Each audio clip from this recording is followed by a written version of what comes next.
जो हर देवी देवता की पूजा करते हैं, उनके साथ क्या होता है।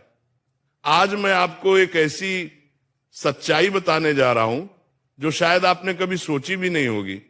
एक ऐसा रहस्य जो हमारे मंदिरों में, हमारी पूजा पाठ की विधियों में और हमारी आध्यात्मिक यात्रा में छिपा हुआ है। तो चलिए इस यात्रा पर निकलते हैं और समझते हैं कि जो लोग हर देवी देवता की पूजा करते हैं उनके जीवन में वास्तव में क्या घटित होता है। कल्पना कीजिए एक व्यक्ति की जो सुबह उठकर सूर्य देव को नमन करता है, फिर गणेश जी की आरती करता है, फिर शिव जी का ध्यान करता है, दोपहर में लक्ष्मी माता की पूजा करता है, शाम को हनुमान जी के मंदिर जाता है और रात को दुर्गा माता का पाठ करता है। क्या यह भक्ति है या भ्रम? क्या यह समर्पण है या बिखराव? जब हम हर देवी देवता की पूजा करते हैं तो हम दरअसल एक बहुत बड़ी सच्चाई को नहीं समझ पाते कि सभी देवी देवता एक ही परम सत्य की अलग अलग अभिव्यक्तियां हैं। जब एक साधक अलग अलग देवताओं की पूजा करता है तो उसका मन विभिन्न दिशाओं में भटकने लगता है।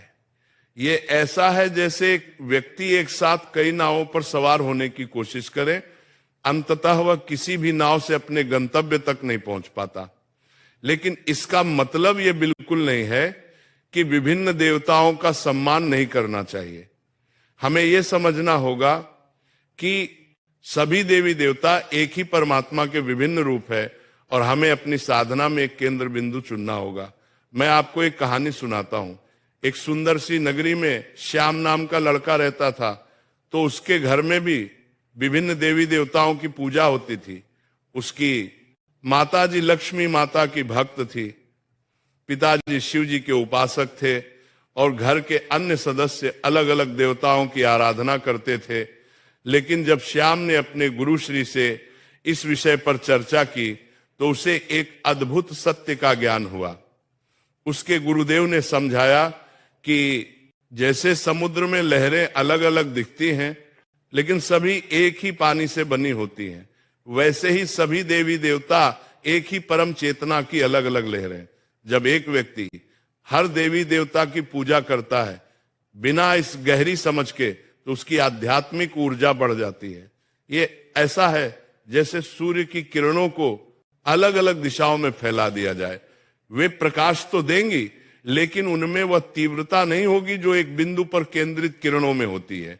जब हम एक आवर्धक लेंस से सूर्य की किरणों को एक बिंदु पर केंद्रित करते हैं तो वे आग पैदा कर सकती हैं। ठीक उसी प्रकार जब हम अपनी भक्ति और साधना को एक केंद्र पर एकाग्र करते हैं तभी हम आध्यात्मिक परिवर्तन की उस गहराई को प्राप्त कर सकते हैं जो हमें परमात्मा की अनुभूति करवाती है। लेकिन यहां एक बहुत महत्वपूर्ण बात है जिसे समझना जरूरी है। सभी देवताओं के प्रति सम्मान और श्रद्धा होनी चाहिए, लेकिन साधना के लिए हमें एक इष्ट देव चुनना होगा। ये इष्ट देव हमारे लिए परमात्मा तक पहुंचने का माध्यम बनता है।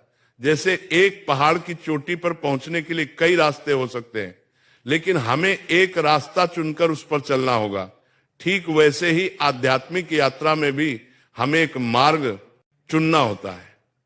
अब आप सोच रहे होंगे कि फिर उन लोगों का क्या जो हर देवी देवता की पूजा करते हैं। ऐसे लोगों के साथ कई चीजें होती हैं। पहली बात, उनका मन हमेशा चंचल रहता है, वे एक जगह स्थिर नहीं हो पाते। आज वे गणेश जी की भक्ति में लीन होते हैं, कल हनुमान जी की आराधना में, परसों दुर्गा माता के मंत्रों में। इस निरंतर बदलाव से उनकी आध्यात्मिक ऊर्जा कभी एक बिंदु पर केंद्रित नहीं हो पाती। यह ऐसा है जैसे एक किसान हर दिन एक नया बीज बोए लेकिन किसी एक पौधे को बढ़ने का समय ना दे, अंततः उसे कोई फसल नहीं मिलती। दूसरी बात जो है भक्ति की गुणवत्ता। जब हम अपनी भक्ति को कई दिशाओं में बांटते हैं तो हर दिशा में हमारी भक्ति की गहराई कम हो जाती है। मान लीजिए आपके पास प्रेम का एक निश्चित परिमाण है, अगर आप उसे 10 लोगों में बांटते हैं तो हर किसी को केवल दवा हिस्सा मिलता है। लेकिन अगर आप उसी प्रेम को एक व्यक्ति को देते हैं तो उसकी तीव्रता 10 गुना हो जाती है। आध्यात्मिकता में भी यही सिद्धांत लागू होता है। जब हम अपनी संपूर्ण भक्ति